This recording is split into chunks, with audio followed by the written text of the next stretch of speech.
ভারতীয় আগ্রাসন, Indian economic zone. বাংলাদেশের সার্বভৌমত্ব বিপন্ন হয় এমন অনেক সিদ্ধান্ত নিয়েছিল পতিত স্বৈরাচার আওয়ামী লীগ সরকার। পার্শ্ববর্তী দেশ ভারত ঠিক যেভাবে চেয়েছে ঠিক সেভাবেই নিজেদের স্বার্থ উপেক্ষা করা হয়েছে বারবার। অর্থনৈতিক উন্নয়নের নামে বাংলাদেশের নিরাপত্তা বিসর্জনের খতিয়ান উঠে আসছে এক এক করে। প্রিয় দর্শক, আজকের আলোচনায় এমনই এক ঘটনা নিয়ে আলোচনা করব যা বাংলাদেশের সার্বভৌমত্বের উপর বিশাল এক হুমকি হয়ে দাঁড়িয়েছে। চট্টগ্রামের মিরসরাইয়ে বঙ্গোপসাগরের কোল ঘেঁষে অবস্থিত ৯০০ একর জমি, যেটা শেখ হাসিনা ভারতের বিতর্কিত শিল্পগোষ্ঠী আদানিকে দিয়েছে। মিরসরাইয়ে আদানির এই প্রকল্পকে বাংলাদেশের পেটের মধ্যে একখণ্ড ভারত হিসেবেই দেখছেন দেশের নিরাপত্তা বিশ্লেষকরা। এখন অন্তর্বর্তী সরকার সেই জমিকে ঘিরে বিপাকে পড়েছে। এই জমি উদ্ধারে ৮ মাস আগে ভারতে জানানো হলেও এখনও কোনো প্রতিক্রিয়া জানায়নি দেশটি। প্রিয় দর্শক, এই জায়গাটি শুধু একটি অর্থনৈতিক অঞ্চলের জমি নয়, এটি বাংলাদেশের কৌশলগত ভৌগোলিক হৃৎপিণ্ড। কারণ চট্টগ্রাম, কক্সবাজার ও পার্বত্য চট্টগ্রামের যাতায়াতের জন্য মিরসরাইয়ের এই অঞ্চলকে বলা হয় বাংলাদেশের চিকেন নেক। একে বিচ্ছিন্ন করে দিতে পারলেই দক্ষিণ পূর্বাঞ্চলের বিস্তীর্ণ ভূখণ্ড দেশের মূল অংশ থেকে একেবারে আলাদা হয়ে যাবে। প্রিয় দর্শক, আজকের আয়োজন খুবই স্পর্শকাতর। আশা করি পুরো আয়োজনে আপনারা পাশেই থাকবেন এবং অবশ্যই আপনার অভিমত জানাবেন মন্তব্য করে। সংবাদ বিশ্লেষণ ভালো লাগলে অবশ্যই আমাদের সাবস্ক্রাইব করে রাখতে পারেন।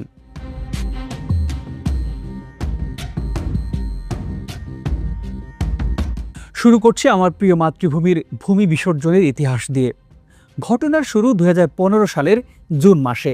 নরেন্দ্র মোদী যখন ঢাকায় এলেন, তখন এক বৈঠকে ভারত প্রস্তাব রাখল বাংলাদেশে একটি বিশেষ অর্থনৈতিক অঞ্চল গড়ে তোলার। শেখ হাসিনা তখনই রাজি হয়ে গেলেন। প্রথমে বাগেরহাটের মোংলায় বা রামপালের কাছে জমি দেওয়ার আলোচনা হয়। কথা অনুযায়ী রামপালে 300 একর জমিও ভারতকে দেয়া হয়, কিন্তু এখানেই শুরু হয় ভারতের কৌশলগত চাল। ভারত বলল রামপাল যথেষ্ট নয় তাদের জন্য। শেখ হাসিনার সাথে করা চুক্তি অনুযায়ী তারা রামপালের পরিবর্তে বাংলাদেশের স্বাধীনতা সার্বভৌমত্বের জন্য অত্যন্ত গুরুত্বপূর্ণ চট্টগ্রামের মিরসরাইয়ে বঙ্গোপসাগরের কোল ঘেঁষে 1055 একর জমি দাবি করে বসে। তখন থেকেই কাহিনীর মোড় ঘুরে যায়। বাংলাদেশ নৌবাহিনীর জন্য যেখানকার জমি বরাদ্দের পরিকল্পনা করা হয়েছিল, সেটাই ভারতের দাবি পূরণে তুলে দেয়া হলো তাদের হাতে। মিরসরাইয়ে যে এলাকাটিতে 900 একর জমি আদানিকে দেয়া হয়েছে, সেটির এক পাশে বঙ্গোপসাগরের বিস্তীর্ণ উপকূল, আরেক পাশে ঢাকা চট্টগ্রাম হাইওয়ে। আদানির এই প্রকল্প থেকে ভারতের ত্রিপুরার দূরত্ব মাত্র 25 কিলোমিটার।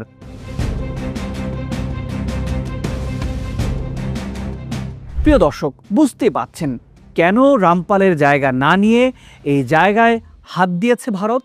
বিষয়টির বিস্তারিত শেষাংশে আলোচনা করব।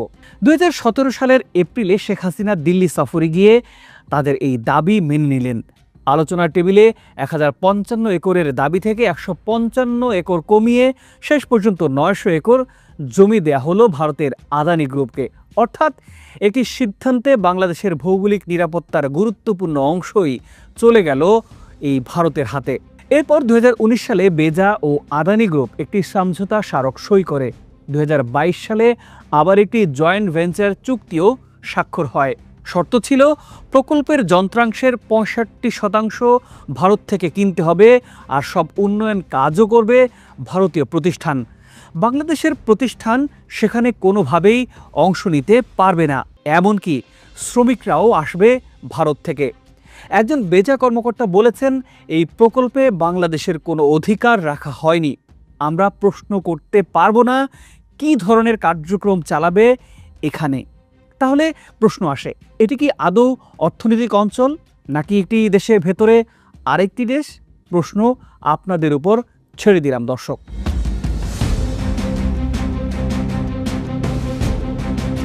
মিরসরাইয়ের মানুষ প্রথম থেকে ক্ষুব্ধ ছিল।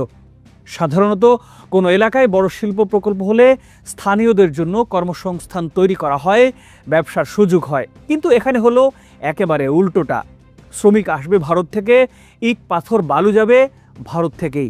এমনকি প্রকল্পের গেট পার হওয়ার অনুমতিও থাকবে না স্থানীয়দের জন্য। এই বিষয়টিকে নিয়ে বীর মুক্তিযোদ্ধা ও সামরিক বিশ্লেষক মেজর অবসরপ্রাপ্ত মোহাম্মদ মোস্তফা বলেছেন, শুধু ক্ষমতায় টিকে থাকার হীন মানসিকতা থেকে শেখ হাসিনা ভারতকে এই বিপুল পরিমাণ জমি বিনামূল্যে দিয়েছেন। এখানে বাংলাদেশের কোনো স্বার্থ জড়িত নয়, পুরো প্রকল্পটি ভারতের একতরফা স্বার্থে করা হয়েছে। তিনি আরও বলেছেন, বঙ্গোপসাগর লাগোয়া যে জায়গাটিতে 900 একর জমি আদানিকে দেয়া হয়েছে, সেখানে ভারত কি কাজ করবে তা নিয়ে আমাদের কোনো প্রশ্ন করা কিংবা তদারকি করার সুযোগ রাখা হয়নি।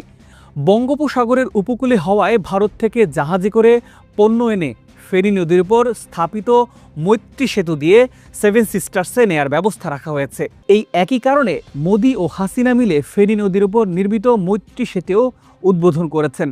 এই প্রকল্পটি নিয়ে ভীষণ শঙ্কিত উল্লেখ করে তিনি বলেছেন, এই প্রকল্প ঘিরে ভারত বঙ্গোপসাগরে একটি জেটিও স্থাপন করেছে তাদের পণ্য আনা নেয়ার জন্য।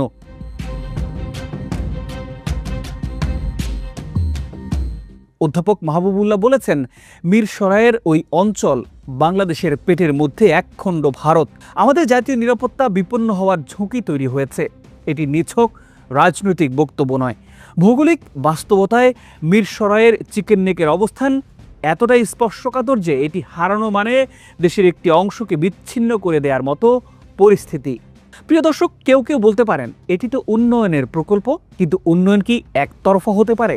এখানে বাংলাদেশ কোনো অর্থনৈতিক সুবিধা পাচ্ছে না, জমির দাম ধরা হয়নি, স্থানীয় প্রতিষ্ঠান বাদ পড়েছে, কর্মসংস্থান নেই, এমনকি করও ভারতের হাতেই থাকবে। অর্থনীতিবিদদের মতে এটি প্রকল্প নয়, বরং একটি ঔপনিবেশিক ব্যবস্থার আধুনিক রূপ। ভারতের অর্থনৈতিক উপনিবেশ গড়ে তোলার হাতিয়ার হয়ে দাঁড়িয়েছে এই জমি।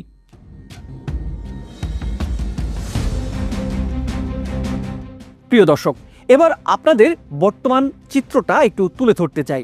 2023 সালের 5 আগস্ট শেখ হাসিনার পতনের পর এখানকার ছবিটা বদলে গেছে। ভারতীয়রা প্রকল্প ছেড়ে পালিয়ে গেছে। দীর্ঘদিন যেখানে স্থানীয় মানুষ যেতে পারত না, সেখানে এখন খোলা জায়গা। পার্শ্ববর্তী আরও 700 একরের বিষয়ে কোনো লিখিত চুক্তি না থাকায় সেটি মুক্ত ঘোষণা করেছে প্রশাসন।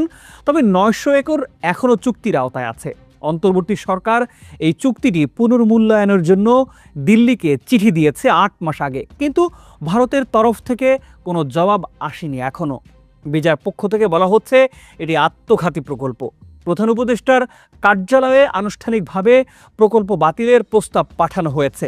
সিদ্ধান্ত হলে তালিকা থেকে বাদ দেয়া হবে। প্রিয় দর্শক, আপনাদের কাছে একটি প্রশ্ন রেখে আজকের আয়োজন শেষ করতে চাই।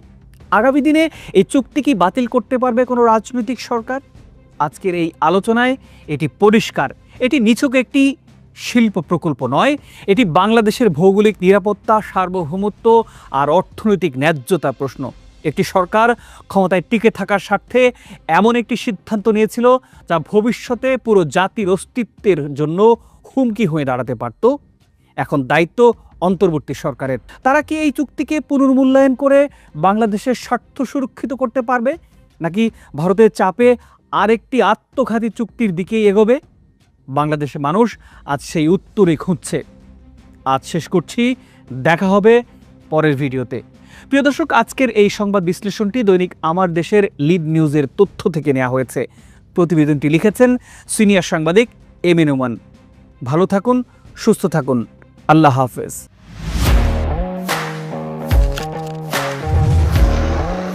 প্রফেশনাল স্টুডিও খুঁজছেন? ঢাকার প্রাইম লোকেশন নয়াপল্টনে দেশ সমাচার স্টুডিও আপনার কন্টেন্ট প্রোডাকশনের নির্ভরযোগ্য ঠিকানা।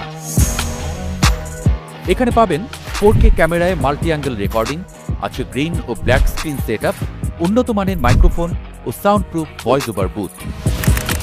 আপনার পছন্দ মতো স্টুডিও ডিজাইন করার সুযোগও থাকছে। Hazrat Shahjalal news content, talk show, interview বা পডকাস্ট যা কিছুই করেন, এখানে পাবেন প্রফেশনাল সেটআপ আর ফুল এডিটিং সাপোর্ট। আপনার চাহিদা অনুযায়ী বুক করতে পারেন আজই। কল কিংবা হোয়াটসঅ্যাপ করুন এই নাম্বারে 017202106557। ভিজিট করুন আমাদের ওয়েবসাইট ও ফেসবুক পেজ।